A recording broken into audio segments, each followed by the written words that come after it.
I still have to understand that it don't matter how many degrees I have, how many times I dress up in a bow tie, how many times I wear power perception gear, I'm still African American male. You know what I mean? In a world that we're still fighting for justice. You know what I mean? We're still fighting for equality.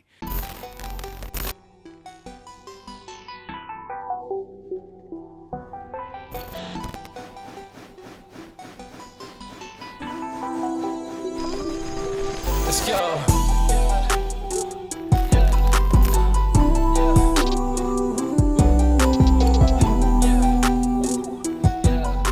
Hey everyone, and welcome to another episode of the Social Exchange Project. This is your host, Shanglor Waldinger, and today I'm pumped. I'm so excited.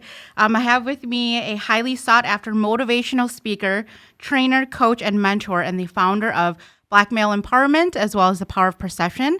I have with me finally meeting him for the first time. I think we've been talking for quite a while here. Yes. I have Dennis Beale with me today. Thank you so much for being here, and welcome to the show. Thank you so much for this opportunity. I'm appreciative of being here today. Thank you so much for even reaching out for this opportunity. I'm Yeah, excited. you drove a little bit here today, but you're used to it, right? You kind I of live am. on the road. I'm a road warrior all the way, all the way. Going to Chicago right after this. Yes, so yes, yeah. I'm just going to jump right in. We were already talking and have, I feel like, such a good rapport already. And I kind of want to just, I guess, continue from that. So tell me a little bit more about how Black Male Empowerment started and the Power of Perception. Okay, so I'll kick it off with Black Male Empowerment because that was one of the first groups that I started. It's with the university now, just so you all understand. But I started it February of 2017. And I started it in light of what happened was it was one of my former colleagues that got shot and killed in Chicago. I did it in honor of him. Derek Swanigan is actually his name. He actually got shot and killed in Chicago, December of 2016. It was a coincidence. The day after Christmas, I got the call. It was hard, very hard for me. The reason being is, first off, it was during the holidays, Christmas. It's a joyous time. But then, getting that call from a coach back in Chicago that, said he had reached out to Derek. Derek, didn't get back to him, and that wasn't, Derek's character. And so I was just like, have you called? He's like, I called, it ring. After that, it goes to voicemail. I left a couple of voicemails, sent a couple of text messages, no reply. And it was difficult, but I called his family. I called his wife. They were kind of going through some issues at the time, and it was hard because getting that type of phone call from like your best friend being shot and killed and trying to verify if it's true or not, that was hard. And later on that night, they confirmed with me that he had passed away, that he had got shot. But due to all the violence that was happening in Chicago, his body was just sitting in the morgue for about 2 weeks. And talking with his wife was the last, and she told me that the last day that he got shot and killed, that was the last time that she had talked to him. And that was hard for me. And one of the things behind that conversation that I always kind of what inspired me, I guess you could say, was that I didn't want to ever make that phone call to one of my parents about their child. And that was hard for me. Because at the time you were working at the university, right? And already kind of working with college students and youth. Yep. And me and Derek recruited all these we recruited 27 African-American males out of Chicago, Minnesota, Milwaukee, Madison, Wisconsin, Indianapolis. We all brought them to Eau Claire. So, we had goals and dreams that we wanted to fulfill. We knew what our motives was. We knew what we wanted, as a partnership, and that was hard. And I never lost somebody that close, like somebody that you got goals and dreams together. You all going over each other's house to, bringing each other's families together. Even when we went to Chicago, like I'll go over his family's house, he'd come over my family's house, and we had a bond, so it was hard for me. That was very hard, but I was just like, I got to do it. I got to make sure that make sure that Derek's legacy lives on. And then also another thing that happened in 2016, if you look back in history, was that there was a lot of African-American males being shot and killed by police officers. And during that time, one of the things that was helpful for me when I turned 18 was that my mom always told me, make sure you have your license legit, your registration for your car legit, and your car insurance is legit. And so I always remember that, when I left my house at the age of 18, and I was just like, how do I help these young men that we're bringing in from the inner city to a rural area like Eau Claire? How do we help them adjust and adapt? And at the time, that was the Blue Gold Beginnings cohort, but I needed to amplify working with these African American males because they needed a little bit more help, a little bit more resources. So I started a Black Male Empowerment in honor of Derek, because I felt as if, like, here's my rationale behind kind of like the big picture of things. It's like when some of those young men got pulled over, sometimes it's the fear of the unknown. You know what I mean? And sometimes you react and you be fidgety. It's not that you like you're guilty of you're something. guilty of It's really, you don't know what to expect. You There don't you know go. what kind of police officer you're going to be Yep. encountering. Yep. And sometimes it's good, sometimes it's bad, And so one of my biggest things was that if I teach these young men how to, when you get pulled over, like, what is the proper protocol? You know what I mean? I think that would be helpful for them. And I'm not changing. I'm like, that's the thing. I didn't want to change who they are as individuals. I just wanted to help them. You wanted know to what I mean? educate them a little bit There you about go. what would happen, Yes. if a situation like that occurred There you go. and how to behave. And so and also too, I wanted to show at the university, I wanted to change the stereotype behind African American males. So on the days that when we first launched BME, we either pick Monday or Wednesday to be our day. And that full day, we're dressed up in professional attire. And just so they could, kind of stand out a little bit on campus. You know what I mean? And they was getting questions like, hey, do you got a presentation today? And it was like, no, we're representing Black male empowerment. And so, that was very rewarding in so many different capacities. And then after that, later on in the evening, we'll have our meeting from 6:30 to 7:30 where we talk about success, leadership, financial literacy.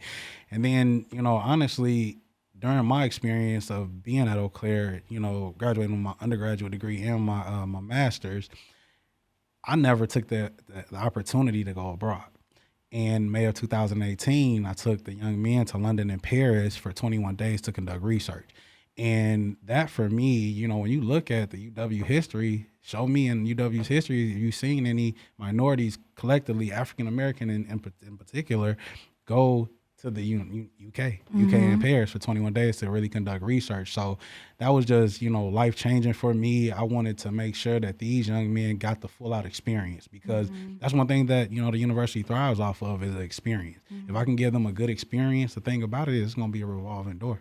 You know what I mean? So that's how I started Black Male Empowerment. And now it's an official student organization, and those rights and responsibilities are with the university. So. Now, before we get into power of perception, I want to talk a little bit more about Black male empowerment and what you said earlier. I have been following you for a little bit. You've been in the news a lot. Yes. I did actually see the YouTube video about you guys going above on Slimbo, I think Slimbo Productions. Slimbo Productions, yep. I did watch it. That was awesome. Like, what a Yes. cool experience. Yes. But you mentioned in one of your articles how important it is for you to seek a higher education for yourself. Why do you think that's so important for Black males or Black youth? You said, repeat that one more time? Yeah. So in one of the videos that I had seen you, it was for Blue Gold when you were working for Blue Gold. Yep, And yep. you talked about how seeking a higher education for yourself was super important. It was a value of yours. Why do you think that's so important for male youth? Specifically Black male youth. I'll say this. It was life-changing for me. That's when I first met my hands-on mentor that really worked with me while I got to college. He used to, like my last year in undergrad, he actually coach me on dressing up. He was like, just start dressing up every day and just see how people react. And he was like, he used to tell me a quote, dress for where you want to be and not for where you at.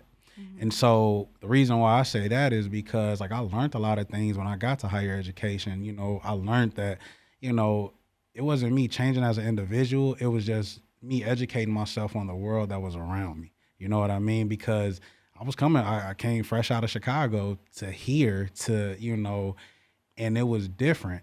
And Eau Claire is very different from Chicago. Very different. And you could easily be perceived like so negatively if you're not kind of, I guess you could say, not adjusting to what's going on, but you can be really looked down upon. And one of the things that really got to me when I first got to Wisconsin, a lot of things that I heard, two quotes, was that you had more African-American males enrolling into prison than you had enrolling into college. that was the first red flag. Second thing was a quote I used to hear that come to Wisconsin on vacation and leave on probation. So I was just like, how do I, How as do a, you change how do that? I change that? And so I just told myself, when I get to a position of power or get to a leadership position where I'm able to make change, I will make that happen. And so that's the reason why I stress, and that's even the thing behind power perception that I'll explain kind of later is that I don't just put speakers that have degrees in front of them and just push the whole college mission. My biggest thing is putting them in front of individuals without degrees because I want them to know you don't have to have a degree in order to be successful. There are But pathways for you no matter where you want there you go. to go. There Yeah. you go. That grit, that determination, and if you're passionate about it, man, sky's the limit, and that's something that I just wanted to help with these young men. And it's very rewarding. And like, one of the things that you said, you asked me that I want coffee. And honestly, I'm not a coffee guy. I'm the type of person, like, if I wake up to a text message or a phone call from one of my current students or previous students that graduated and are successful now, saying that, man, because of what you did, I am where I am today because of that. You're awake, you're energized. You There don't you need go. coffee because of don't. that. I don't. You don't need And sleep either. I was Yeah. reading something that you only have like 5 to 6 hours of sleep or something like that. Yes, my wife called me crazy. She's like, man, you gotta go to sleep, man. But it's hard because, like, when I'm sitting in the bed, There's sometimes still I so just much think. work to be done, There right? Do you go. feel that There way? you go. Yes, yes. And that's the thing about it. Like, I'm not a man of many words, but I'm a man of action. I just want my work that I've done to be shown. I want people to understand that I'm not doing it for a big poster or a big banner that needs to hang up across the town. No, I just want people to support me. I want people to be there for me. I just want people to help my students too, while they're here in the city, because that's the biggest thing. One of the things that my mentor said was relationships. And I love relationships. I love building relationships. That's key for me, so moving forward in that type of dynamic, that's key for me. Yeah, and talking about relationships, I also read this, and this is actually one of the questions that I have. I'm going to skip ahead a little bit. We'll get back to power perception, kind of where you're at now, because we were talking a little bit about that beforehand. But you talked a lot about when you were working at Blue Gold and working with youth. You said scholarship, internship, relationship, and leadership. Now, you had this analogy about ships. Yep. And it's sailing. Can you tell me more about that? Yeah. That's that was the message from my mentor. Those were the 4 shifts that, he put me in a position to help me understand. And at first I didn't get it. I'm like, man, he really on me, like, about all these different things. But looking back at it, leadership was the first thing, understanding scholarships, understanding internships, and understanding relationships. And when you look at all those words, what do all those words have in common? Ships. And what do ships do? They sail. They continue to take you places. So if I instill these different values and morals inside of these different children while they're in college, or they don't even have to be in college, but at the end of the day, if they have these 4 shifts that they're taking advantage of, sky's the limit. The recipe for success. There you go. That's So, one of the things I wanted to ask you about is kind of your upbringing. So you grew up in Chicago and you ended up here in Eau Claire. Yep. You talked a little bit about being in a single parent household. Yes. Do you think that mentoring, because clearly it was so effective for you, do you think that mentoring is something that is effective for everyone? Yes, indeed.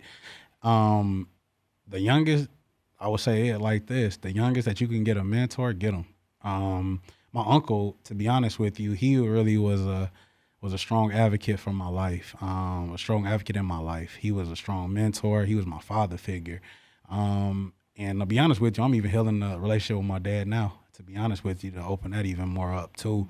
And that's something that I needed to do, that I wanted to do, not only for the sake of myself, but also for my children. I have a son and I have a daughter on the way that's due in October. And one of the biggest things I learned about parenthood, but mentoring helped prepare me for that. My uncle, that was my father figure growing up, I saw him in with so many different hats on. I saw him as a father. I saw him as a husband. I saw him as a math teacher. I saw him in all these different hats, but that prepared me, because growing up in Chicago and growing up in a single parent household, I didn't see a lot of role models that wasn't physically in front of me versus on TV, but you only see what's on TV. You don't see behind the scenes. You don't see what, they could paint a perfect picture of a perfect family and what a father supposed to do. But seeing my uncle grow up, he was married for 33 years. He impacted a lot of students and just adults' lives through his time of being on this earth. And that was very inspiring for me. But one of the things was that he never talked about it, so he did it and it was genuine. In such a humble way. Very humble way.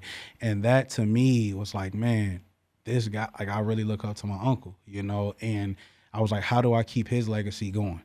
How do I keep, something that he was continue to do for the city of Chicago? Chicago is huge. And to, know that the gun violence, like at first I didn't think we were going to get affected by the gun violence, to be honest with you. So when I got that call, that was hard for me, and I'm a type of person, I internalize pain. I internalized it for so long. It's like a blender. You could feed it all to me and it'll hit me hard. Don't get me wrong. But then eventually I'm going to take it, process it. And then after that, I'm going to come out with something positive. Now, that's exactly one of the quotes that really this stands out to me, is you turn pain into propane. Yes. Is that where that's coming from? That's where that's come from. I heard that years ago at a conference, and like same thing like with Derrick's death, I heard it and I was just like, man, I got so much pain. I had anger, I had frustration, and that's to be honest with you, the old me, I probably would have reacted in a violent manner, but now that I'm older, obviously it comes with consequences if you do anything out of the ordinary, so I was just like, man, once I heard that how do you change it into a positive thing? Yes. Yeah. And then I heard that quote that said, use your pain as propane and use that to spark something within your life. And that's how I internalize my pain. So anything that I'm going through, whether it's a death in the family, whether it's some bad news, I try to internalize it and try to manifest it into something productive and positive. That's it. So we were talking a little bit before we started filming, and you had recently started Power Perception. Yes. Tell us more about that. Yeah. So I'm excited. Oh, man. And you're all in this gear. I'm excited to get my shirt and my merch. Yes. So I started Power Perception February of this year. And it's a mentoring right before program. COVID. Yeah, right before COVID, man. I honestly I'll be honest with you, I started off from the jump. So December of 2019, I got a prophecy from a pastor who my uncle passed over his church to. And he just told me that, I don't know if you're thinking about a business, talking about a business, but God said move forward in that business. And I'm like, man, this is big. Whoa, a business, and a lot of people that know me, family and friends from back home, and always told me, Dennis, you're a strong mentor. Why don't you have your own mentoring program? Or why don't you have your own, just business with mentoring or doing something around those? And I'm like, man, that's huge. When you think about something like that, it's scary, because you really taking a leap out on faith. You really have to trust the process. That's really a true statement. And so I was like, man, I'm just going to do it. And it's funny because I brought my LLC in November. December, I got the prophecy. And then February, we was in conversation with the Eau Claire area school district about the program. And so pretty much I partner with them. But what it is that Power Perception is kind of broken off into three different pieces. Number one being the mentoring, obviously. But through the mentoring, I'm working with 6th to 12th grade African-American and biracial youth, providing them with life skills, placing them in front of different guest speakers that promotes Black excellence, and as I mentioned before, some of them with degrees and also without degrees, but helping them understand that you don't have to have a degree in order to be successful, but I'm going to push you in front of people that are successful and that look like you.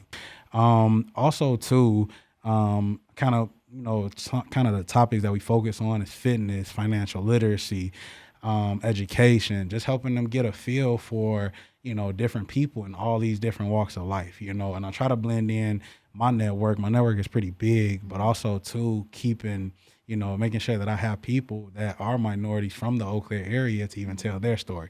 And even when I first launched everything with the mentoring program, a lot of African American and biracial professionals reached out to me in the Eau Claire area that I never knew, and I've been here since 2009, and So you're building that community of like networks. And yes. I want to just break this up a little bit because there's a lot that I think I have questions about. Yep. Why do you think it matters? Because so I used to mentor too. So I love mentoring. I believe in it. I believe in the efficacy of it. I used to mentor for Big Brothers Big Sisters. I was a big sister for a few years. And then I actually went on to supervise a mentoring program at a counseling clinic. So I believe like through and through how effective mentoring is. But on the piece of what you said is people that look like you to mentor you. Yes. Why do you think that matters more? Honestly, maybe not more, but why do you think that's also effective? Honestly, because I wouldn't be where I'm at today. I wouldn't have that wisdom and knowledge if I didn't see people that look like me. With my mentor, like I wasn't even thinking about grad school. Like I'm just gonna be honest with you. When I got my bachelor's, I was done. I was like, man, I'm done with school. I'm not going back. Like I want to go back home. I want to, hang out with my friends. But my mentor was like, hey, go get your master's, and I'll help you in the process. And I was just like, man, like a master's degree. And when you hear about all the work that's entailed in it, it was a lot. And I just didn't want to put in that work. But when he motivated and inspired me to really and kept pushing me to do it, it was only helpful. Like he believed in you. He believed in me. And it meant more because he looked like you. Yes. And honestly, like, when you're pulling students from the inner city, a lot of them want to change their community.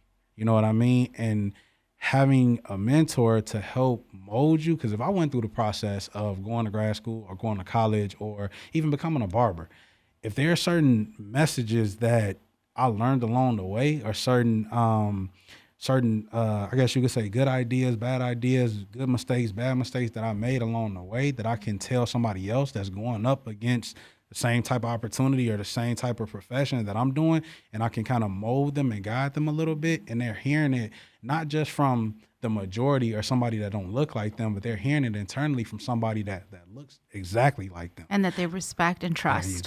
There you go. And it's different, when you're working with these African American and biracial youth, because sometimes they're not going to open up in front of their Caucasian counterparts. You know what I mean? Because they don't feel safe or they don't feel comfortable. But I'm getting more out of these students, on a one-on-one basis than I've even that I couldn't even fathom when I was even working with Blue Gold Beginners in the community with some of these students, and it feels good, when you listen to them, obviously we're on a virtual session now, but when you listen to them, they're opening up more. And I even asked them, how did Power Perception make you feel? And one of them said, like, it's a safe space for us. Like, we can be us. Like, we don't have to sugarcoat anything. Be proud of who you are. Yes. And I think, shedding the light. And the thing about it is, it's not about a money thing for me. It's just building that community for these students, giving them opportunity. I just, like they said, it takes a village to raise a child. You know what I mean? And the biggest thing is behind even the Power of Perception and the whole thing with George Floyd, I'll even bring that up, it was a Caucasian man that had this African American man down. You know what I mean? And in the light in the African American community, we could be looked down. They could look down upon those those Caucasian people. And the reason why I say it like that is because George Floyd felt like he was like literally fighting a Caucasian officer. So people thoughts, they see the racial disparity right away. There you go. And I want them to understand that, from me being here since 2009, it wasn't all people that look like me that helped me. You know what I mean? To be honest with you, it was more Caucasian people that helped me and to get where I am today than anything. Like Todd Glazier, Kamira Way, Bessie Cal, all those different people helped me when I first got here, and Glaze, his in-laws, was, man, his wife's family even opened their doors up to me. You know what I mean? Like, I didn't know about dog sitting. I'm from Chicago, that's something people don't just honestly open the door and say, here go the keys to my house, but I felt the trust. I felt that they believed in me, and I want these students to see like the partnerships that I have, bringing different people out, not just the African American, but helping them see the partnerships that I'm building in the You're community. bridging gaps, That's really, is it. what you're doing That's it. across racial lines, across Correct. socioeconomic status. Does not matter what your zip code is. You're Yes. trying to bridge a gap here. Now, Yes. so back to Power Perception. Now that you've fully launched Power Perception, Yep. and having just a few months, I mean, with COVID mixed in between, and then also seeing everything that's happening with, you mentioned George Floyd, but in the news with the Black Lives Matter movement and the rioting and the looting. Yep. Tell me kind of what went through your mind first of all, and then kind of where you're at now and how you're going to maybe use that for positive change. So I'll give it to you a couple of different angles. When I first saw everything that was happening, it was kind of, I'll be honest with you, I was kind of a little upset, a little depressed. One, it was due to the COVID. And Like that's not enough, right, for us to deal that's with. not, it was, that hit home. And I was just like, how do I help these youth? Like, cause I know it's not even going to be hard on just the youth, but also their parents. And so, when you look at, I did a lot of research, even when I presented my whole program, to the school district, one of the things that I noticed in Eau Claire is the poverty rates. The poverty rates at the lowest of the totem pole, you have African American. And that's my group. When COVID hit, my wife, she's a nurse. So she was just like, I don't really want you to go out, but I want you to go out, because you're still doing what you love. And when But also I'm worried and concerned. There you go. So the first thing that I did when COVID hit, I did care packages. I came out here and I dropped off about 15 to 20 care packages to the students. Just gave them, water, dry food, chips, fruit snacks, ramen noodles, macaroni and cheese, I just toilet paper, paper towel. That's what I felt called to do, and then, obviously I put a blast out there on Facebook, and then I had a couple people that donated to me. That was very helpful because I was honestly putting it out, my own funds. And so after that, that was kind of hard, but it was also rewarding because I knew I did something that could be helpful for them.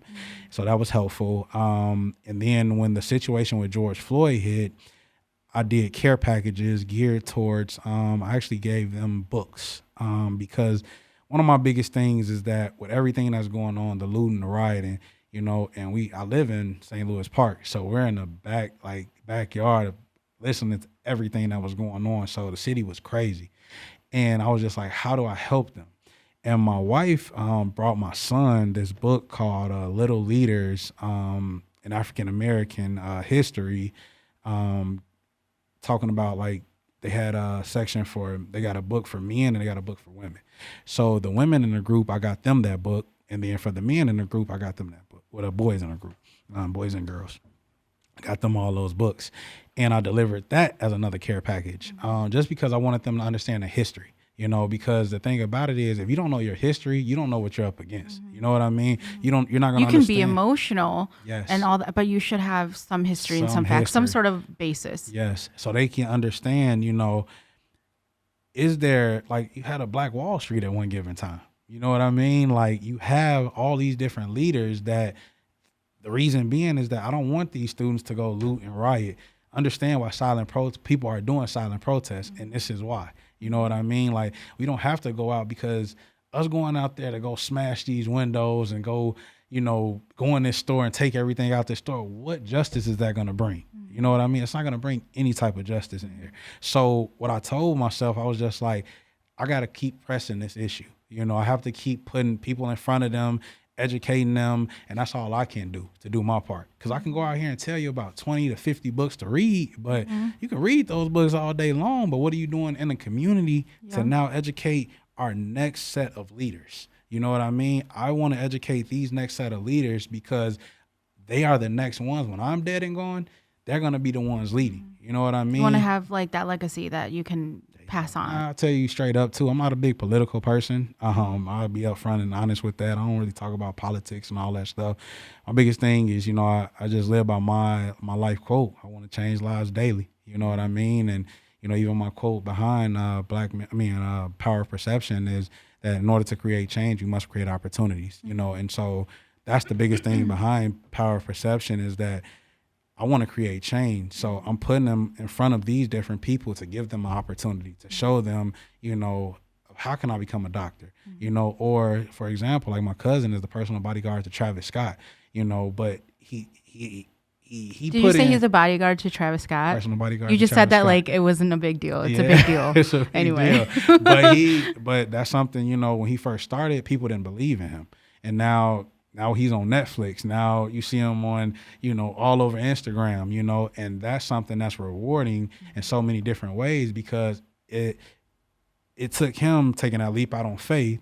And when people didn't believe in him, and now he put in that work, and now look at where he's at now. Yeah. So that's the thing that that's how I want to inspire these different youth. Same thing, another guy who we had from Baylor College, Freddie Gillespie. He's about to go to the NBA October of this year. But he talked about his story from starting in the college in St. Paul, Minnesota, to taking that leap out on faith from a Division III, went to D1. People was like, are you crazy? And now look at what's about to happen. Now he's a star for Baylor, and now he's about to go to the NBA and to the draft, actually October of 2020 of this year. So those are Very different, cool. speakers and different people that I want Of all diverse backgrounds and occupations. There you go. Yeah. I just want to motivate and inspire them. And if I could use my network to do that, that's what I'm doing. And you're continuously building networks, as you mentioned. Yes, So, I guess, I want to go back a little bit to the concept of mentoring. So again, I used to be mentored, and I supervise a mentoring program. So I believe very much in it. One of the challenges, or one of the many challenges that I faced was, the youth that I worked with, they were children and youth who came from pretty broken homes. Sometimes they were low income, but sometimes they just had gone through trauma. One of the challenges that I faced was obviously developing that trust first and foremost, because they don't trust people. Right. And then once you get past that, it's seeing that you alone as a mentor can't do it all, that you do need to have really a community. You mentioned earlier, you need a plethora of people in their lives for them to be successful. What are some of the challenges that you have faced as a mentor, and what do you think are barriers to ensuring that a child or a youth, whether they are Black, biracial, or whatever, what is it that it's going to take for them to hit success? I'll be honest with you. One of the challenges I'll say is mental health, because when you look at the African American community, we don't take that serious.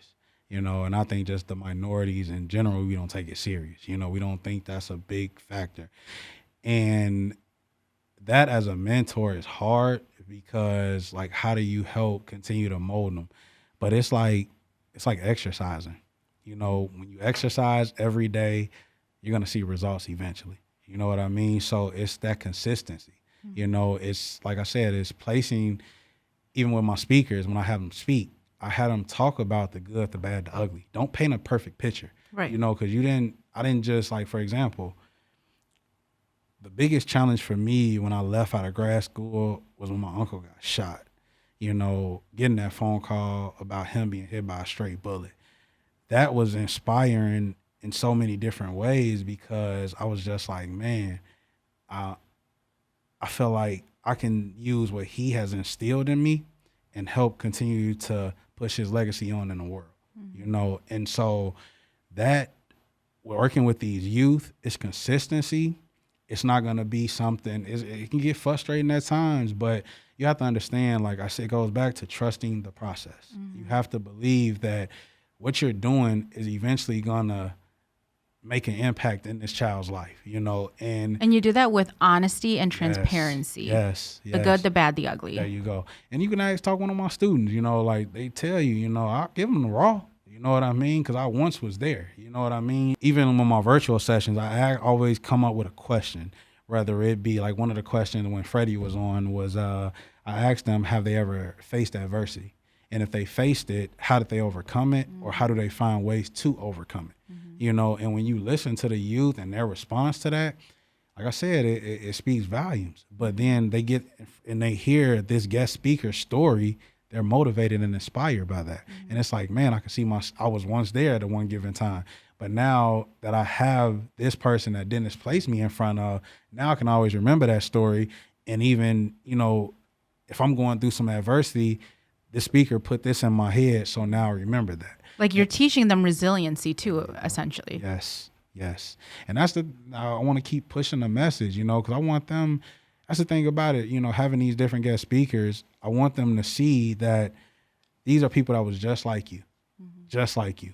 All they did was had goals and dreams in mind, and look at what they did to pursue that. You know what I mean? They took advantage of their opportunities, and that's the biggest message. But challenge-wise, as a mentor, some days are better than others, but just trust the process, stick it out, understand, like, when it's your calling, God gonna give you some good tips, good strategies to help get through any tough times you might be going through, and that's something for me, that'll keep me up at night sometimes to figure out, like. This is also why you probably don't sleep, right? Yeah, but one of the things that Coach Glazier always told me, you're not gonna be able to save everybody, and that's something, as I grow as a mentor, that's something that I'm learning. There's some people that's gonna, like the saying goes, you can lead a horse to water, but you can't force them to drink it. So, but you're giving them opportunities, and you're providing them the education. There you go. So I'm fortunate. That's why it's empowerment, right? yes, because you're not forcing them, you're empowering them. Correct. And that's essentially a life tool that they can have for the rest of their lives, with or without you being present in their lives every day. Correct. So I guess maybe before we go, there's a couple of things I do want to touch on. So going back to the conversation that we had about racial injustice and George Floyd and everything that's been happening. Yes. How do you plan to talk to your child, or you and your wife plan to talk to your son and your future daughter, who will be biracial, about the reality of racial injustice, but also provide them with the tools and life skills, I should say, for resiliency? Advocate is what I told my wife. She got to be an ally. It's different because I've faced racism and discrimination in the world, but it's all about how you digest it, and then how are you going to continue to push that forward to help educate the next generation. You can't be angry. You have to continue to educate people, and my wife know that, you know what I mean? Like, she used, her white privilege to help. Not only, we have a lot of talks, about the situation, like, for example, one time we went shopping, and this was before Malachi got here, my son, and we went to TJ Maxx. We bought a lot of stuff. My wife bought a lot of stuff. I'm not a big shopper. TJ Maxx, that's where it's at, though. Yep. And we went into Ulta. When I got to Ulta, I wasn't even dressed. Like, I try to dress up, but that day we just stepped out on a limb, and I just had on some sweatpants, jogging pants, a hoodie. And mind you, being a man, I wanted to hold the bags, and both hands were full. So we went into Ulta, got in the Ulta, all of a sudden, boom. Some of the representatives started looking at me, and I was just like, oh, I understand. It was because I had on a hoodie. And like I just told my wife, she stopped for a second, was like, why are you not moving? Like, why are you just sitting at the door? And I was like, look at their face. Look at their facial expressions. I still have to understand that it don't matter how many degrees I have, how many times I dress up in a bow tie, how many times I wear power perception gear, I'm still African-American male. You know what I mean? In a world that we're still fighting for justice. You know what I mean? We're still fighting for equality. So that's something that, I always tell my wife, we got to be the ally and the advocates for our son and our daughter. We have to step up when the time is right. We have to use our leadership, or the power that we're gaining and that we have to use that to continue to educate our next generation. Because if we're not going to educate them, who is? Where will change come from then? It has to come from how you're raised and and who's teaching you and what you're seeing. Because even think about when we first got our first black president, everybody was excited about it, but look how many complaints was out there. You know what I mean? The world wasn't at ease. We was like, the African American was happy. Like, it was like, this is it, guys. We've changed forever. Correct. And now you look at some of the things some things that Barack has established, some of that stuff has been taken out. But it's like I said, it goes back to that. If I never saw somebody that's a president, why should I get motivated and inspired to become a president?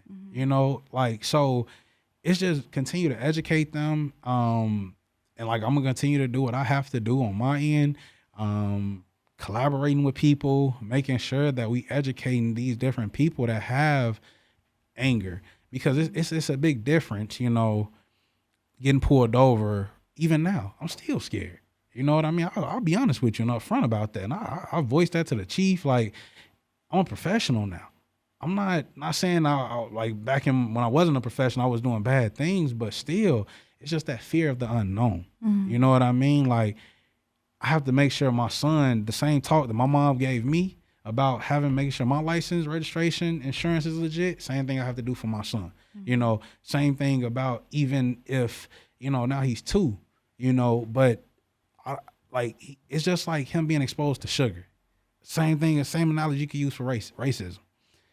A child is not exposed to racism until we expose them to him. It's just like sugar. If his friend is white, his friend is white. If his friend is Hispanic, his friend is Hispanic. If his friend is Hmong, it's Hmong. He don't see the color in that. So why bring that all up to him? When that time comes about, then you have to be prepared for that conversation. Sure. You got to educate your child on that conversation. You got to consider where they're at cognitively as well. There you go. Yeah. There you go. And something I learned, you know, having a child, you know, having my first son was literally my wife. She's like, say she's a nurse, so she's big on a lot of big health tips. Like, it's just exposing them to sugar. He don't know what sugar is until we expose him to sugar. You know what I mean? Same thing for racism. If he's not exposed, then what's there to talk about? Yeah. But when that time comes about, you have to be prepared. You know what I mean? And if we see some type of, you know, whether it be family member, whether it be a friend, whether it be somebody walking down the street that might have some racial tension, educate them, sit them down. You know what I mean? And it goes to show that where everybody is pushing, why Black Lives Matter. Look at everything that has happened in this world all the way up to 2020 for African American. We went through slavery. We overcame slavery. and now all of a sudden, why are we still fighting for justice till this day?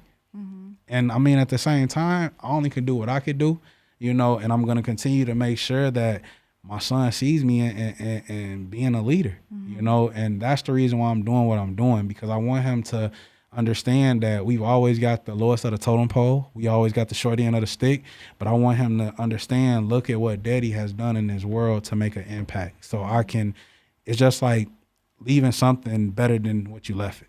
You know what I mean? Absolutely. Like my mom always told me that, you know, so that's my life motto before I leave, is I want to leave the world better than when I came into it. You know what I mean? I made that a promise to myself. You know, you can do it at your level with the people that you have around you. Correct. And hope that inspires change within those people that you've inspired. Yes. Very awesome. I mean, I can talk to you all day, honestly. Man, I can listen to you all day. I appreciate You that. should have your own podcast. I appreciate that. So before we go, and it's honestly been a pleasure to have you here and just to talk about all these things that I find incredibly meaningful and impactful to Eau Claire, to this area, but I think to the world as well. And I just want to know more about what you think we can do as a community, whether it's here, Chicago, Midwest, wherever, world, what we can do to help support you and your mission with Black male empowerment, but also now power of perception. Support. The biggest thing is support, you know, and what I mean by that is just support in the sense of, you know, if an article goes out, you know, share it, you know, even like with the podcast, share it, you know what I mean? Continue to push that message, continue to get this out there to the world so they can hear it, you know what I mean? And if you all know any students that's in the Eau Claire area school district that are interested in joining the Power Perception chapter here in the city, send them my way. You know what I mean? You can reach out via email, my Facebook, Instagram, whatever works best. My website is coming soon, very, very soon here. So that'll be out on display. But then also, too, my biggest thing with this business that I started is that the Power Perception, I want to create chapters in different school districts. Because what I found was that in the Eau Claire school district with some of the students that I'm working with, some of them never even cross paths. You know, so I want to make this a collective group in the beginning of the year and also towards the end of the year, so they know like it's not only just a one and done, but this is my habitat. This is my safe space. Like POP is some place where I can go and be myself. I don't have to, you know, pretend to be something else. Be something that I'm not, you know. So that's something that's big for me. So support the movement. We're gonna have a lot of different things going on event wise, like once everything kind of opened up after COVID. But yeah, continue to push it, you know. And buy some merch. Yes, I'm excited yes. for my t-shirt. Also face masks. Yes. Power Perception face masks. Hats, t-shirts, even got youth t-shirts, even got onesies. Got sizes all the way up to 5X. You got onesies. We got to get onesies. Yeah. So cameraman. Please. So yeah, anything that you all need, I'm happy to say, man, thank you so much for the support all over. You know, it's been crazy, you know, just to see, but I'm honestly blessed, you know, and I'm happy to do this work. I'm not going to slow down by any means. It's only just going to pick up. You're not going to sleep any longer No. than 6 hours a night. You don't need coffee. You don't need any of that stuff. It's been amazing to meet you. I'm so honored and privileged to finally meet you after so many months of trying to get together. And I'm definitely going to be helping support the mission. I'm going to be doing everything that I can in my power to make sure that what you're doing continues to happen. So I appreciate thank that. you so much for being here. I'm you. forever changed. I appreciate Thank you so that. much. Indeed.